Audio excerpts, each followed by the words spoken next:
했으면 좋겠습니다. 우리 사도행전 25장 1절부터 27절까지 좀 길지만 한 절씩 다 교독하겠습니다. 나는 나의 왕을 의지합니다 라는 제목으로 말씀 나눌 텐데요. 새 번역 버전 앞에 준비되어 있습니다. 성경 펼치시고 핸드폰 찾으시면 제일 좋고요. 버전이 다를 수 있기 때문에 앞에 화면 준비했습니다. 한 절씩 교독하겠습니다. 제가 참고로 24장 27절부터 교독하겠습니다. 좀 문맥 이해를 위해서요. 두 해가 지난 뒤에 보르기오 베스도가 벨릭스의 후임으로 직책을 맡게 되었다. 그런데 벨릭스는 유대 사람의 환심을 사고자 하여 바울을 가두어 둔 채로 내버려 두었다. 다 같이 1절 시작.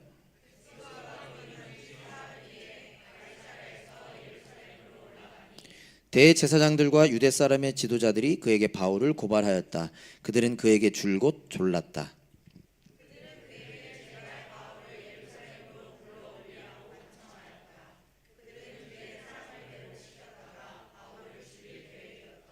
그러나 베스도는 바울이 가이사랴에 무사하게 감금되어 있다는 말과 자기도 곧 그리로 가겠다는 말을 한 다음에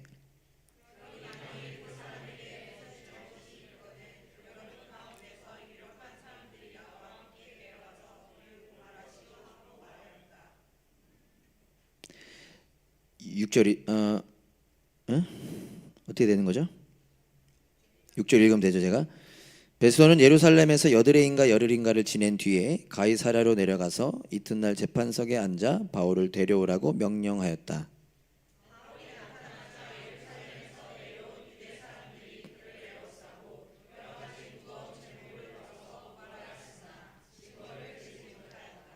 바울은 나는 유대 사람의 율법이나 성전이나 황제에 대하여 아무 죄도 지은 일이 없습니다 하고 말하여 자신을 변호하였다.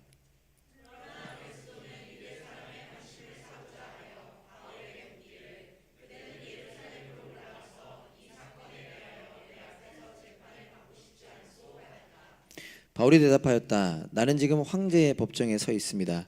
나는 여기서 재판을 받아야 합니다.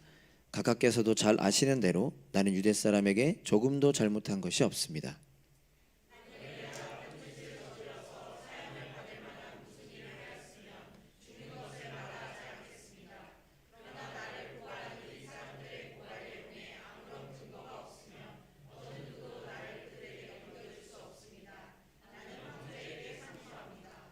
그때 베스도가 배심원들과 협의하고 그대가 황제에게 상소하였으니 황제에게로 갈 것이요 하고 말하였다.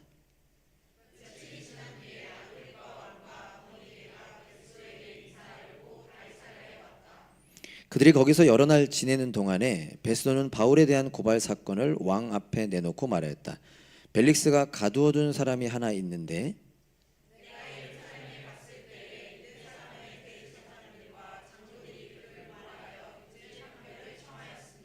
나는 그들에게 대답하기를 로마 사람의 관례로서는 피고가 원고를 직접 대면해서 그 고발한 내용에 대하여 변호할 기회를 가지기 전에는 그 사람을 넘겨주는 일이 없다고 하였습니다.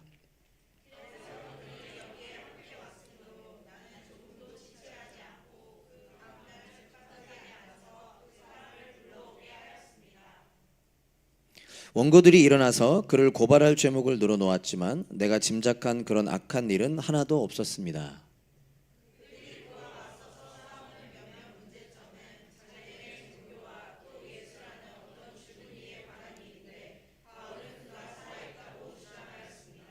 나는 이 문제를 어떻게 심리해야 할지 몰라서 바울에게 예루살렘으로 가서 이 사건으로 거기서 재판을 받기를 원하는지를 물어보았습니다.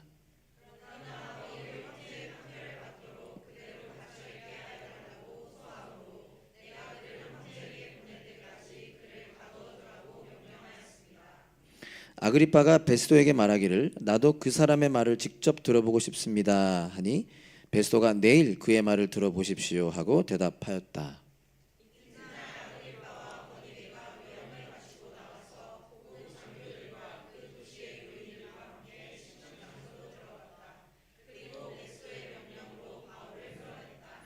그때 베스도가 말하였다. 아그리빠 임금님 그리고 우리와 자리를 같이 하신 여러분이 보시는 대로 이 사람은 예루살렘에서나 여기서나 모든 유대 사람이 그를 이 이상 더 살려두어서는 안 된다고 소리치면서 나에게 청혼한 사람입니다.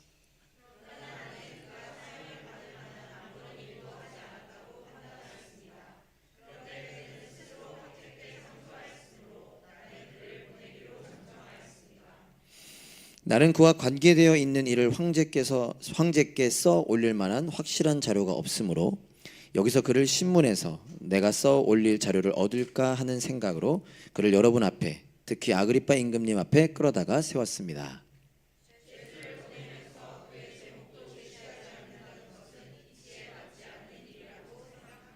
아멘. 수고하셨습니다. 좀 이해되시나요? 네. 아직 제가 부족한 목사라서 오늘 설교도 혹 좀 딱딱하겠구나라는 생각이 들지만 우리 안에서 역사하시는 분을 의지함으로 함께 말씀 나눌 때 또 각자의 상황에 또 각자의 때에 맞는 그런 은혜가 우리 안에 있기를 소망합니다. 한 번 더 기도하고 말씀 나누겠습니다. 하나님 아버지, 이 시간 하나님 우리에게 주신 또 우리에게 하시는 말씀 나눕니다. 저는 부족하고 연약한 사람입니다.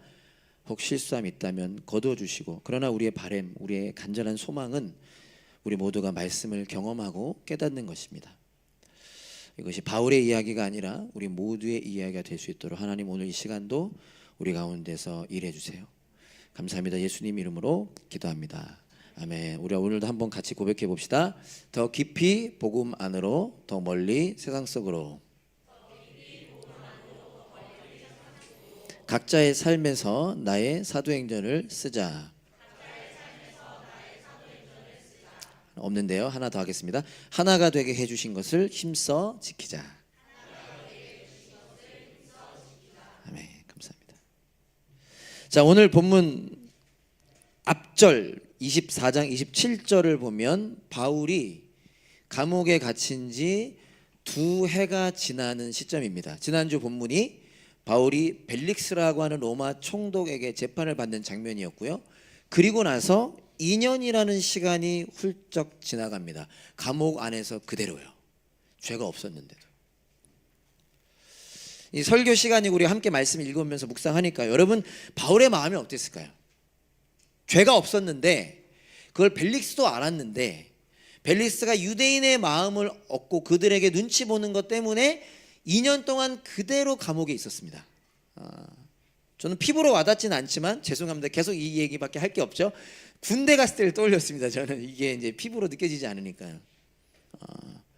너무 화가 나고 너무 짜증이 나더라고요. 그러나 우리 바울은 어땠을까? 다음 주에 살펴볼 26장을 보면 우리는 또 확인할 수 있는데, 바울은 감옥에 갇혔고 2년이라는 시간도 감옥 안에서 억울하게 지냈음에도 불구하고 그는 여전합니다. 어떻다는 거죠? 여전히 하나님 바라보면서 하나님의 자녀로, 그리스도인으로 살아가고 있다는 것이죠. 우리 26장 8절 다음 주에 살펴볼 본문 내용인데요, 바울이 새로운 총독과 그 아그리빠 왕 앞에서 말씀을 전하는데 이런 말이 있습니다. 26장 8절에 보면 여러분은 어찌하여 없나요? 혹시 있나요? 그냥 제가 읽어보겠습니다. 여러분은 어찌하여 하나님께서 죽은 사람들을 살리신다는 것을 믿을 수 없는 일로 여기십니까? 한번 다시 보시면요, 이게 다음 장에 살펴볼 건데 바울이 이제 새로운 총독 베스도 그리고 그와 동석한 아그리빠 왕 앞에서 자기를 변호하는 거예요, 재판 속에. 근데 그 변호를 어떤 시간으로 사용하는 거죠? 설교합니다. 그러면서 죄수, 이 지난주 사진 보셨죠? 그들 앞에 수갑이 채워진 채로 죄인의 신분으로 딱 있는데 바울이 더 당당하게 뭐라고 말하냐면 여러분은 어찌하여, 그 여러분은 총독과 왕이거든요, 하나님께서 죽은 사람들을 살리신다는 걸 믿을 수 없는 일로 여깁니까? 라고 오히려 당당하게 외치고 있는 것이죠. 물론 이렇게 저처럼 소리 질렀을지는 모르겠습니다. 바울도 두려웠을 것입니다. 바울도 무서웠을 거예요. 바울도 외로웠을 겁니다. 섭섭했을 겁니다. 그러나 바울은 거기서 멈추지 않은 것입니다. 그게 끝이 아니었던 것입니다. 그 두려움과 무서움과 어쩌면 혼란과 섭섭함을 이겨낸 거죠. 보통 우리가 이거 이겨내기 힘들잖아요, 그죠? 두려움, 무서움, 섭섭함 이런 것들을 이겨내고 살아냈다는 것입니다. 어떻게 그것이 가능하죠? 하나님을 믿는 믿음 안에 있었기 때문입니다. 억울한 일을 당했고 죽음의 위협을 당했고 감옥에 갇혔지만 그거는 너무나 힘들고 아픈 일이지만 그러나 동시에 무엇이 또 있었던 거죠? 하나님 안에 하나님을 믿는 믿음 안에 있었던 것이죠. 그리고 말하기를 죽은 사람을 살리시는 분이 하나님이시다. 그것을 믿는 믿음 안에 있었던 것이죠. 다시 말하면 우리가 너무 우리에게 익숙한 표현이지만 예수님을 바라보고 느끼고 붙잡고 있었기 때문인 것입니다. 제가 오늘 말씀을 준비하면서 바랬던 기도 제목 중 하나는 바로 이것입니다. 우리가 오늘 이 은혜를 누리기를 원하는 것입니다. 제가 요즘에 저 아직 죄송합니다. 어르신들 계신데 제가 아직 그 어른들 뭐라고 표현하죠? 제가 갱년기는 분명히 아닐 건데 죄송합니다. 제가 요즘에 주한이 주엘이 태우고 차 타고 가면서 다시 또 듣는 게 그 주일학교 영상 히즈쇼 영상이라는 게 있는데요. 나중에 제가 한번 제가 지금 고민하고 있거든요. 거기서 어떤 아이가 찬양하는데 와 눈물이 나요. 계속 들을 때마다. 대신 선글라스 끼고 있죠. 그래서 제 눈물을 감추고 있죠. 와 이게 소망함이 생겼습니다. 우리에게도 이 바알과 같은 그 믿음으로 인한 은혜가 가득하면 좋겠다. 우리가 오늘 함께 그것을 소망하길 원하는 것입니다. 본문으로 돌아가면요, 바울이 감옥에 갇힌 지 2년이 지났습니다. 그리고 그 2년의 시점에 총독이 벨릭스에서 베스토라고 하는 사람으로 바뀌게 됩니다. 그리고 오늘 본문은 지난주와 비슷한 내용이죠. 바울이 새로운 총독 앞에 또다시 재판을 받는, 다음 주도 마찬가지입니다. 계속해서 재판받는 이야기인데요, 오늘 본문을 통해서 세 가지를 한번 나누면서 생각해보고 기억하기 원합니다. 붙잡고 우리가 기도하고 또 살아내기 원합니다. 첫 번째, 우리는 세상의 소금과 빛입니다. 두 번째, 예수님이 나의 왕이십니다. 세 번째, 내가 그분을 의지합니다. 우리 이 세 가지를 함께 좀 나누며 은혜를 누리고자 합니다. 첫 번째, 오늘 본문을 통해 기억하고자 하는 첫 번째는요, 우리는 세상의 소금과 빛이다 라는 것입니다. 예수님께서 말씀하셨습니다. 아마 여기 있는 대부분이 잘 아시는 말씀일 겁니다. 마태복음 5장 13절에 보면 예수님께서 제자들에게 이렇게 말씀하십니다. 너희는 세상의 소금이다. 이어지는 14절에서는 예수님께서 이렇게 말씀하십니다. 너희는 세상의 빛이다. 여러분, 우리 너무 잘 아는 말씀이, 특별히 모태신앙이라고 한다면 우리는, 여기 있는 저와 여러분 담업lin교회 그리고 오늘 함께 하시는 모두는 소금과 빛으로 부름받았습니다. 우리는 죄인이었는데 소금과 빛이 되었다라는 거예요. 우리 좀 어색한 분들 제외하고 옆 사람에게 한번 고백해 봅시다. 당신은 소금입니다. 어우짜 예, 죄송합니다. 이해해 주시고요. 처음 오신 분들, 제가 원래 그리고 한 달에 한 번만 정장 안 입습니다. 보통 정장이 어쨌든 우리는 소금과 빛이라는 거예요. 근데 이와 함께 또 한 가지 우리가 기억해야 하는, 놓치면 안 되는 중요한 것이 있죠. 우리가 소금과 빛이 되었는데 세상의 소금과 빛이 되었다라는 것입니다. 어떤 면에서는 교회에서도 소금과 빛이 되어야 하지만, 특히 우리 교회는 예수 안 믿는 분들도 많이 오시니까요, 우리는 세상의 소금과 빛이 되었다라는 걸 한번 기억하고 싶습니다. 어떤 세상이죠? 우리가 어떤 세상의 소금과 빛이 되었죠? 소금이 필요한 세상,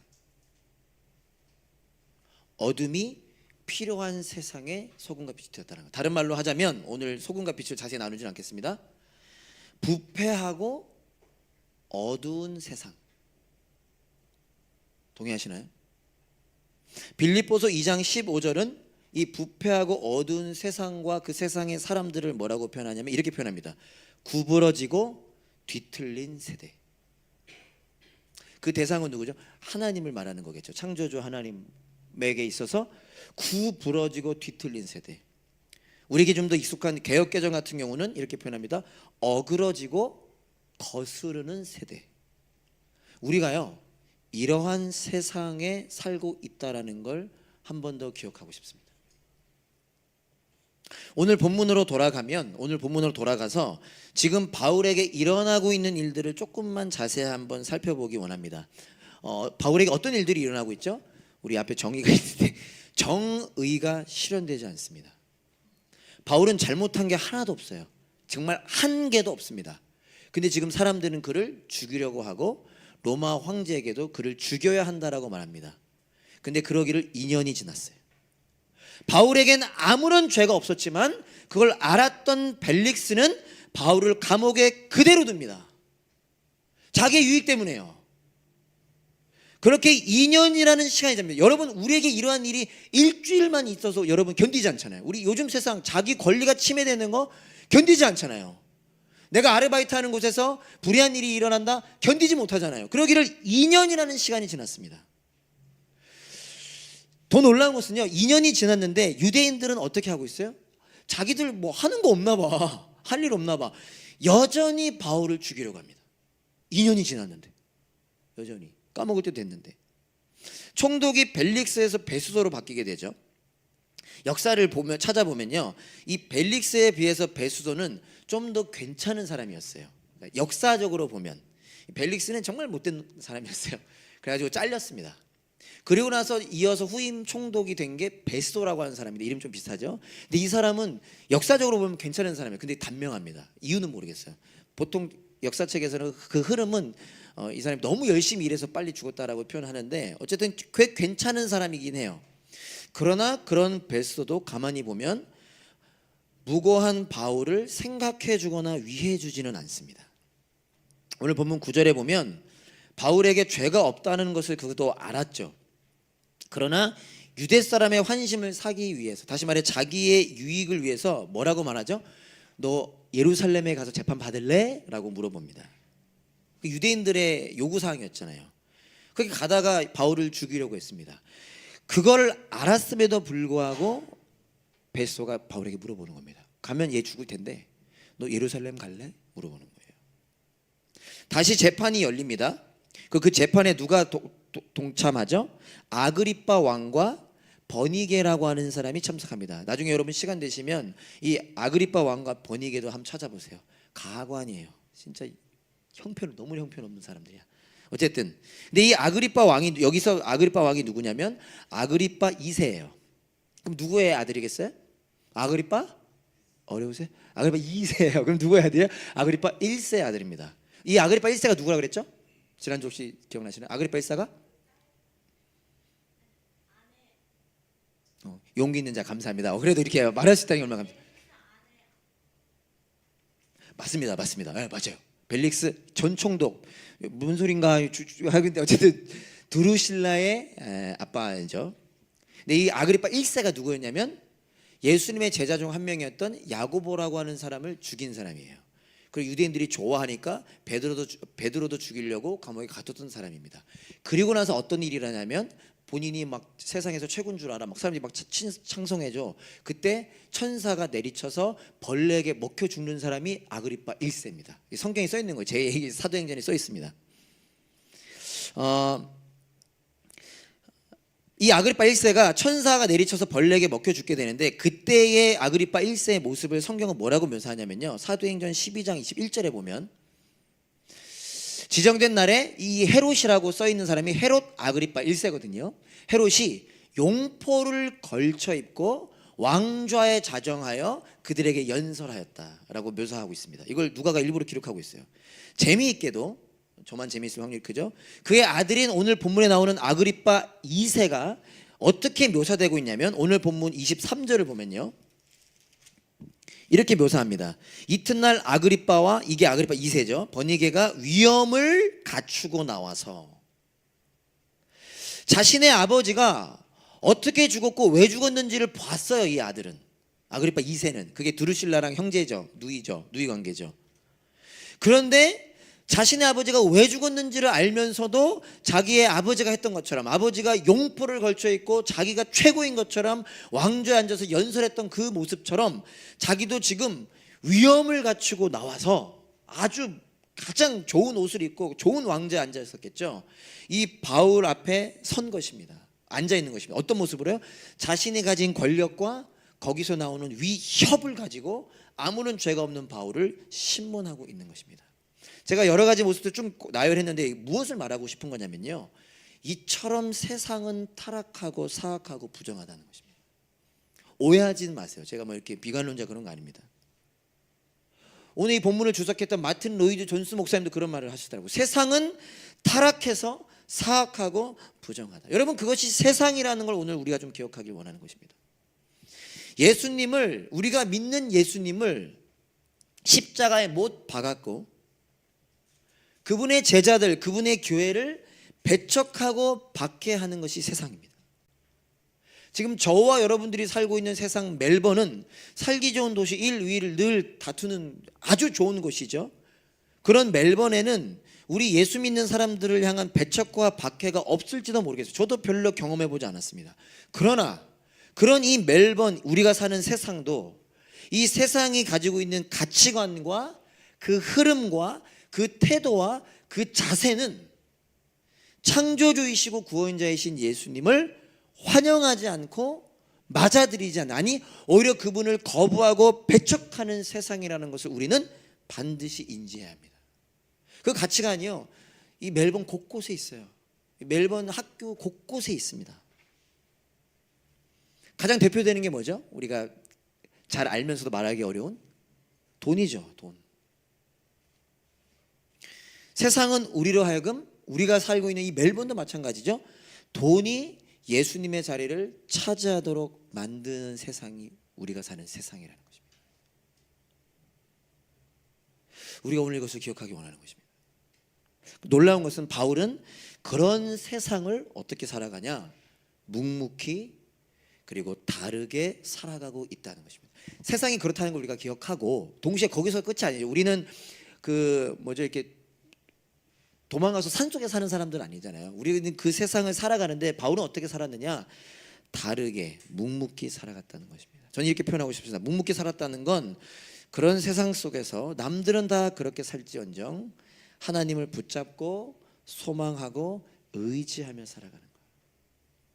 다르게 살아간다는 건 뭐죠? 그런 세상을 도리어 사랑하고 섬기며 살아가는 거. 다시 말하자면 세상에 소금과 빛으로 살아가는 것입니다.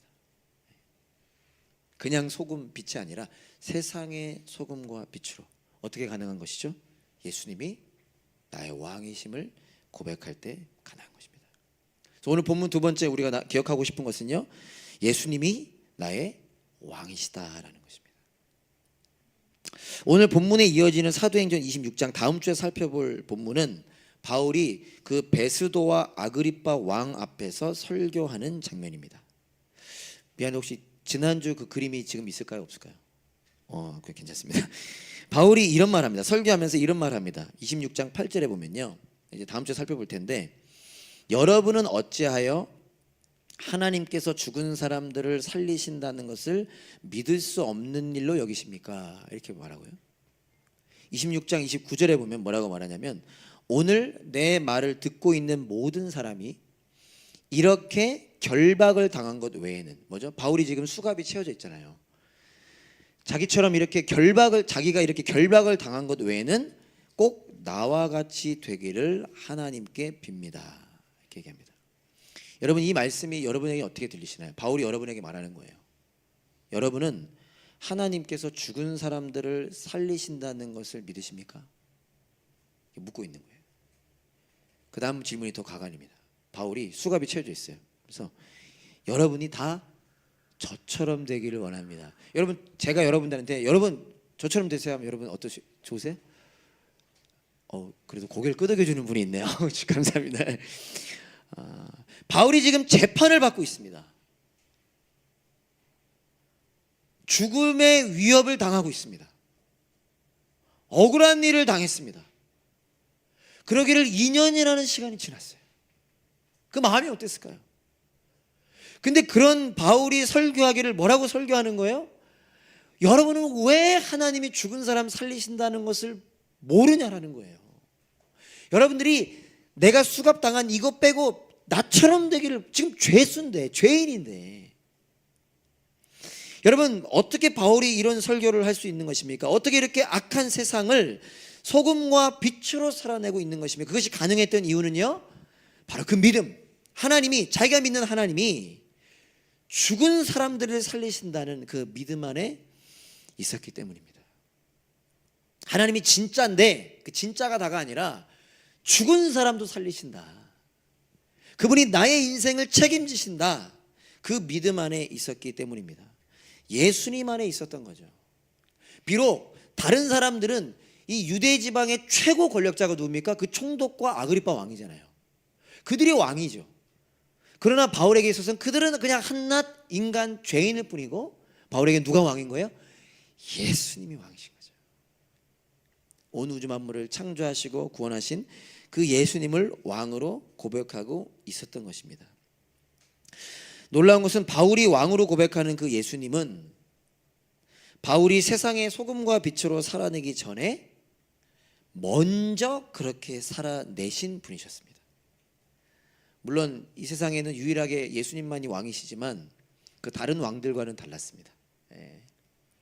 예수님은 먼저 세상의 소금과 빛으로 살아내신 분이셨습니다. 세상을 만드신 분이 그 세상으로 오셨습니다. 인간이 되셨어요. 그리고 자신을 배신한 타락한 그 세상을 위해 죽으셨습니다. 여러분 그림을 한번 그려보시면요, 이렇게 됩니다. 세상이 예수님을 죽였습니다. 그리고 지금 그 예수님의 제자들도 죽이려고 합니다. 누군가 여러분 욕만 해도 싫으시잖아요. 그렇죠? 근데 세상이 예수님을 죽이려고 하고 죽였고 제자들도 죽이려고 하는데, 예수님은 그런 세상을 위해 계속 일하고 계십니다. 예수님의 그 구원 역사의 대상에 누구도 있는 거예요? 베스도도 있고 그 전에 벨릭스도 있고 지금 아그리빠도 있는 거예요. 있을 수 없는 일이죠. 그러나 그분이 우리가 믿는 예수님이신 것이죠. 그 사랑과 은혜의 능력이 바울에게 먼저 경험되었습니다. 예수님과 예수님의 제자들을 박해하던 바울에게 예수님 찾아오셔서 용서하시고 자녀 삼으셨죠. 놀라운 것은 그 예수님이 저와 여러분들의 예수님이시다라는 사실입니다. 여러분 알고 계십니까? 바로 이 예수님이요, 우리의 예수님이십니다. 우리의 구원자 되어주셨고 우리의 왕 되어주셨습니다. 여러분 이것이 우리에게 놀라운, 이미 놀랐지만요, 우리에게 정말 놀라운 복음이 될 수 있기를 소망하고 또 기억하기 원합니다. 저와 여러분의 삶에는 왕이 계십니다. 옆 사람이 한번 고백해 볼까요? 나에게는 왕이 있습니다. 여러분 왕 진짜세요? 그 옛날 그 어른들이 그런 얘기 많이 하셨거든요. 우리 아빠가 좀 얘가 이상하긴 하지만은 많은 목사님들이 우리 아버지가 조폭 대장만 돼도 이렇게 막 어깨 피고 다닌다는 거예요. 무서울 거 없다는 거예요. 근데 우리 예수님이 나의 왕이심을 안다.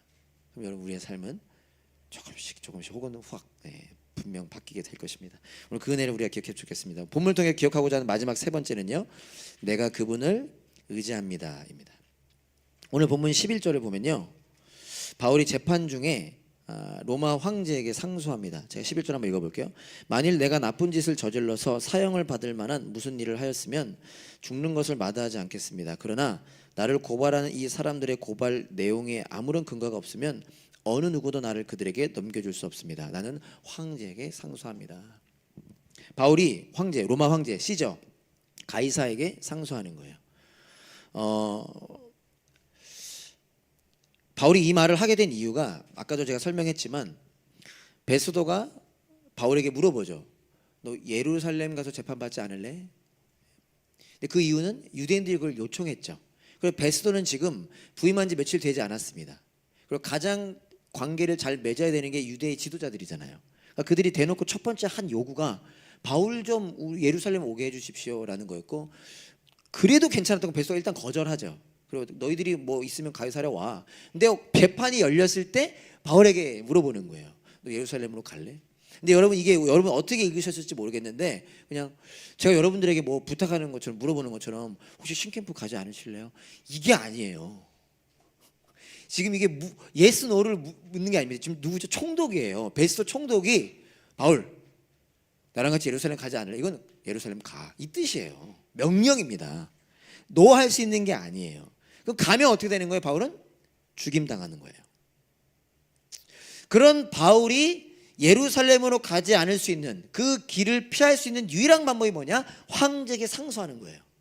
바울은 로마 시민권을 갖고 있었죠.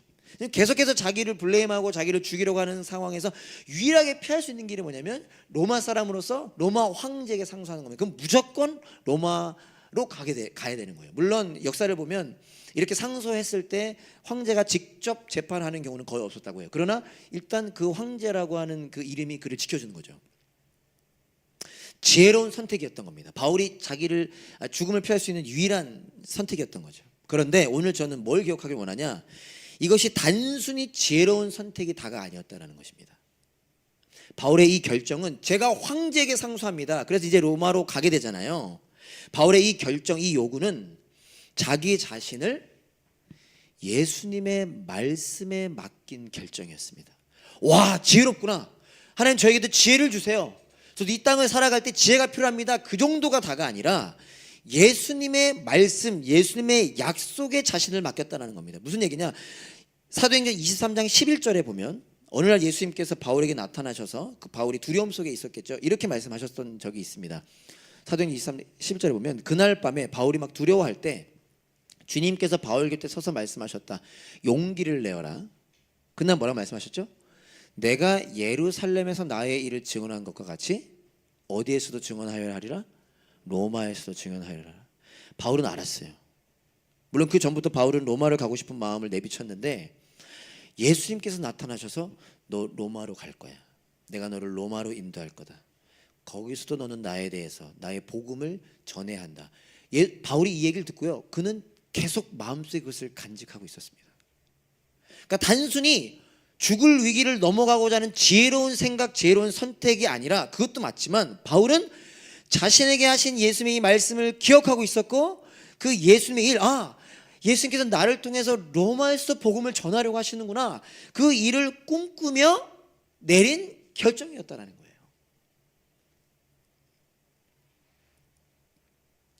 사랑하는 여러분, 바울이 베스도에게 오늘 본문 11절을 보면 이렇게 말하잖아요. 11절에 보면 만일 내가 나쁜 일을 저질러서 사형을 받을 만한 무슨 일을 하였으면 죽는 것을 마다하지 않겠습니다. 그러나 나를 고발하는 이 사람들의 고발령에 아무런 근거가 없으면 어느 누구 나를 그대로 넘길 수 없습니다. 그러면서 말하기를 나는 황제에게 상소합니다. 제가 성경을 읽고 묵상하고 기도하는데 오늘 본문 때문인지 몰라도 저는 이 글이 이렇게 읽혔습니다. 나는 황제에게 상소합니다. 이 말이 나는 나의 황제, 나의 왕 예수님께 상소합니다. 저는 이렇게 들리더라고요. 겉으로는 로마 황제에게 상소하는 것 같지만 저는 이게 맞을 거라 생각하거든요. 바울이 예수님께 자신을 고백하고 자신을 맡겨드리는 것이죠. 예수님을 의지하는 것이죠. 왜요? 예수님이 왕이시니까요. 그 바울의 말에 베스도가 이렇게 대답하죠. 12절에 보면 베스도가 배시몬드가 혐의하고 그대가 황제에게 상소하였으니 황제에게로 갈 것이요. 그래서 저는 이게 이렇게 들렸습니다. 바울은 예수님을 의지하였으니 예수님이 책임지실 것이요. 저는 이렇게 읽혔어요. 물론 저는 바울의 그 다음을 알기 때문에 이렇게 쉽게 말할 수도 있겠죠. 예수님께서 바울을 책임지시고 로마까지 인도하시고 하셨던 걸 제가 알기 때문에 이렇게 느껴져요. 그러나 제 마음에 이런 갈망이 있어서 저는 이렇게 고백해봤습니다. 오늘이라고 하는 하루하루가 물론 저는 여러분들보다 힘든 시간을 보내고 있지는 않은 것 같지만 우리 교인들 한 사람 한 사람 보면 참 너무도 어려운 시간을 보내고 있습니다.